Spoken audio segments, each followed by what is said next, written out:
Who is Spencer Burford? That's what we're covering on today's 49ers Report. I'm your host, Chase Sr. Spencer Burford, the fourth-round pick out of UTSA, has the inside track at that starting right guard position along this offensive line. He's been mauling dudes, really turning heads at training camp, and in his preseason debut against the Green Bay Packers, he looked like Trent Williams out there driving opposing defensive linemen into the ground. So we're going to do a deep dive look and analysis as to who Spencer Burford is, little scouting profile, and what his future is going to be with this organization. And it looks like as of now, the Niners found a diamond in the rough in the middle rounds of the 2022 NFL Draft. First, though, I need you to be honest with me in the comment section.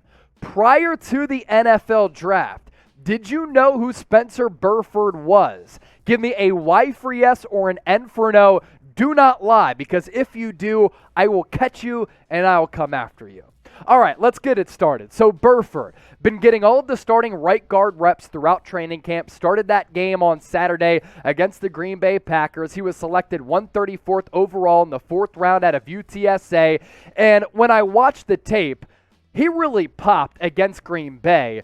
And if I said that game was on Saturday, it was on Friday. Either way, Burford played really, really well against Green Bay. Now, some of the analytics from PFF indicated that Burford gave up a lot of pressures, but if you go back and watch the grasp that he had on this offense and the aggressiveness in which he played with, all of those reasons to be really excited about this guy. And when you look at the Niners offensive line depth chart, there are some big question marks here.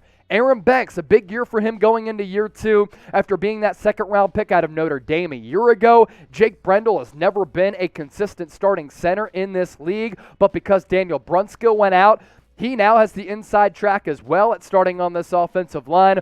Burford, I think, is the shoo-in to start at right guard, and then Mike McGlinchey, the starting right tackle, is coming off that torn quad. And he's dealing with a little bit of knee soreness this week. Hopefully those things aren't connected, and it's just part of his rehabilitation process. But more on Burford here. Really good size at 6'4", 300 pounds. Good athlete as well, who really moves well, especially on some of those pull blocks, which are critical for the success of this offense.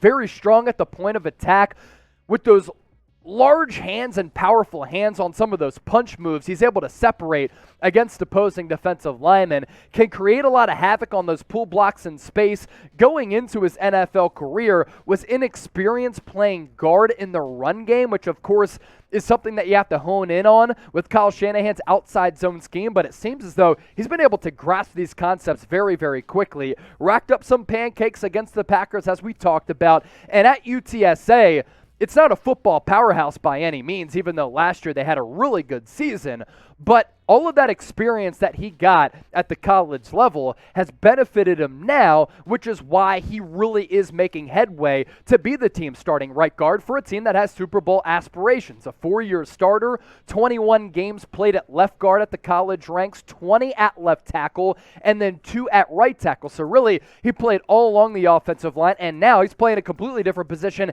at right guard. At 300 pounds, pretty good speed with that 5.19 40-yard dash at his pro day, 25 reps of 225 pounds on the bench press, and did give up 5 pressures on 17 pass coverage snaps against the Packers. But I wasn't necessarily honing in on that. I was honing in on what he was actually doing well, and I thought he did a lot of things well, where he was able to flourish, playing really up until deep into that third quarter. And I also like this guy's mentality. So what the 49ers are doing on their website, basically doing a Hard Knocks type of series, and Burford was interviewed going into his camp dorm room, and he said this: I feel like right now it's either you're going to be barbecue or you're going to be mildew. What I mean by that is you're obviously here for a reason. The biggest part about that is just going out there and putting my best foot forward every time with perfect effort, really going to be survival of the fittest. That's why I say barbecue or mildew. That's the plan going in. So he's either going to cook or he's going to rot. And that mentality for a rookie, I think, is a really important mentality to have, because this guy wasn't promised anything He went to UTSA. He grew up in Texas. And for UTSA, he was a sought-after recruit, the highest-ranking recruit that they've landed in that program's history. But it's not like he got offers from some of these illustrious college football programs. But he was able to start a bevy of games at the college level, and that prepared him for what we're seeing right now, a rookie who for the long haul can maybe be the next Laken Tomlinson, which is really saying something. So I want you to look into your crystal ball right now and project what's going to happen with the rookie fourth-round pick. Will he start week 1? Give me an S for start or a B for backup. Get those votes into the comment section right now. Preseason game number 2 coming up on Saturday against the Minnesota Vikings. And once again, we'll be going live on Callin for a post-game show. What is Callin? It's a live interactive podcasting app that allows you to actually call into the show to interact with me. You can ask me questions. You can pass along your game analysis from the preseason game. If you have a hot Niners take that you want to relay, you can do that. Talk about trade rumors, news, anything that you want, we can do that on the Callin app. But you have to download the app by heading to chatsports.com/49ersCallin. The download links for the iPhone and Android devices available right now in the comments section. I hope to hear from all of you on Callin after the game, and that will be during our watch party, as we'll be going live once again on YouTube and Rumble. Last week, 30,000 viewers able to join us for our Packers watch party. Moving ahead with Spencer Burford. When you earn the praise of Trent Williams, who has been called by his peers in the NFL, by other players, as arguably the most dominant player and best player in the league, right up there with Aaron Donald, then obviously you're doing something well. And early on in the process during the offseason, Burford was able to capture the attention of Trent Williams. Here's what he had to say about the Rook and the young buck. I think Burford's athleticism, moving down to guard, being fleet of foot, being able to get up to the second level, I mean, it's only a matter of time before he takes that leap and is close to being his full potential. And as of right now, it looks as though Burford is tapping into that full potential. And when I evaluate offensive linemen, I really value guys who at the college level are tackle guard hybrids, because that athleticism, especially in this particular scheme for Kyle Shanahan, is really important. If you're not athletic as a guard or tackle, you're not going to have a future in the NFL playing for Kyle Shanahan. You have to get out in space. You have to get out on the move on some of these pull blocks. We see what guys like Trent Williams are able to do. Shoot, against the Green Bay Packers in the divisional round, he was lining up at fullback. He was on a pull block in motion. You have to have that type of athleticism, and that's what Burford has. And that's what a lot of NFL draft evaluators saw in him coming out of UTSA. Dane Brugler, really good scouting evaluator for The Athletic, said this about the fourth rounder. The San Antonio native was the highest ranked recruit in school history and started 43 games between left guard, left tackle, and right tackle over the last 4 years.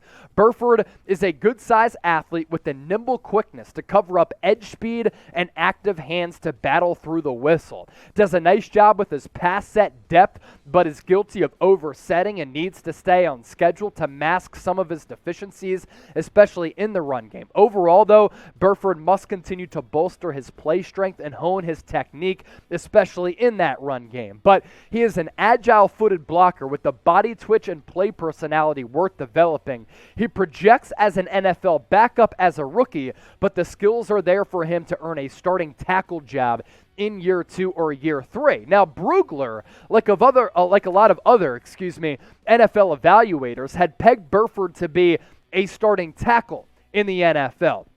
The Niners obviously envisioned something else, and they must have seen something early in minicamp as well as OTAs, because they have him slotted at guard, and now instead of being a starting tackle in year 2 or year 3, like Brugler had projected, he's going to be the starting guard in year 1. And for San Francisco, especially during this Kyle Shanahan regime, like Burford in the 4th round, they have done a great job of finding some gems in the mid to later rounds, especially after round 1 in general. You look at the history with what Kyle Shanahan, John Lynch, and this front office have been able to do. This is a really impressive draft history. Now, a lot of you detractors and haters of Shanahan are going to point to some of the misses, but even Bill Belichick has misses. Shoot, he hasn't been able to draft a good wide receiver over the last 2 decades, but when you're able to hit on some of these guys after the first round, and in the first round, by the way, you take chances on some of these prospects, but when you hit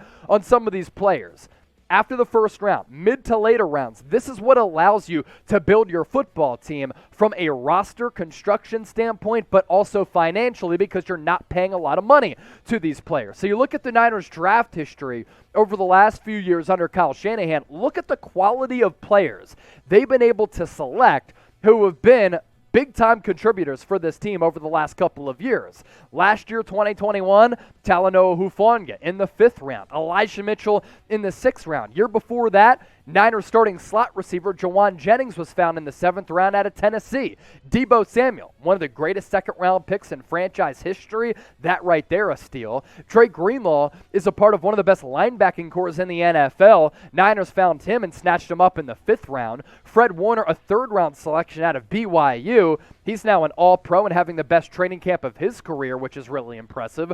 George Kittle out of Iowa slept on a little bit. Niners got him in the 5th round. And then DJ Jones, who just got $10 million per year as a defensive tackle for the Denver Broncos. 2017, he was drafted in the 6th round. And maybe, just maybe, Spencer Burford is going to be able to add to the recent Niners draft history of players they've been able to find to be immediate and big-time contributors for this football team after the first round. That right there is how you build a football team, and that's how you become a sustainable winner in the NFL. So before I hop on out of here for this particular segment, if you're excited about Spencer Burford, let me know and show it in the comments section. Type me down below. And as always, appreciate all of you for tuning into the 49ers Report. Make sure you subscribe right now.